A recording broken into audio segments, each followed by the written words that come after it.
আগামী জুনে সৌরবিদ্যুতে আলোকিত হবে ময়মনসিংহের মুক্তাগাছার নিমুরিয়ার বিদ্যুৎ বিচ্ছিন্ন মানুষ। এমন আশার কথা জানিয়ে নির্মাতা প্রতিষ্ঠান বলছে ২০ মেগাওয়াট সৌরবিদ্যুৎ প্লান্ট তৈরির কাজ চলছে দ্রুত গতিতে।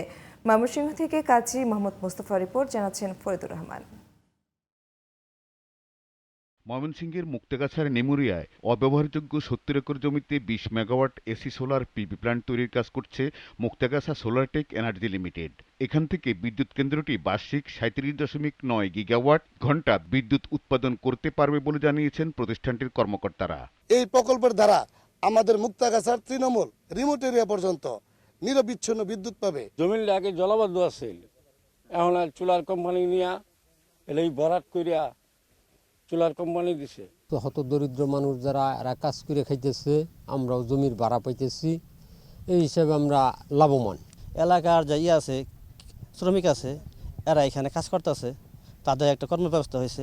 বার্ষিক ভাড়ার ভিত্তিতে ২২ বছরের জন্য লিজ নেওয়া এই প্ল্যান্ট পরিবেশ বান্ধব বলে দাবি করছেন কর্মকর্তারা।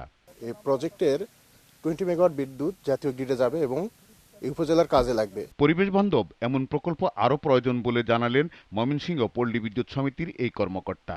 ন্যাশনাল গ্রিডের যে বিশাল একটা চাপ সারা দেশব্যাপী লোডশেডিং, এরকম পাওয়ার প্ল্যান্ট যদি আরও করে, এতে আমাদের আরও গ্রাহকের উপকার হবে। গ্রাহক পর্যায়ে বিদ্যুৎ ঘাটতি লাঘবের পাশাপাশি কলকারখানা ও শিল্প প্রতিষ্ঠানের উৎপাদন বাড়বে বলে আশা করছেন এলাকাবাসী। Faridur Rahman, GTV news.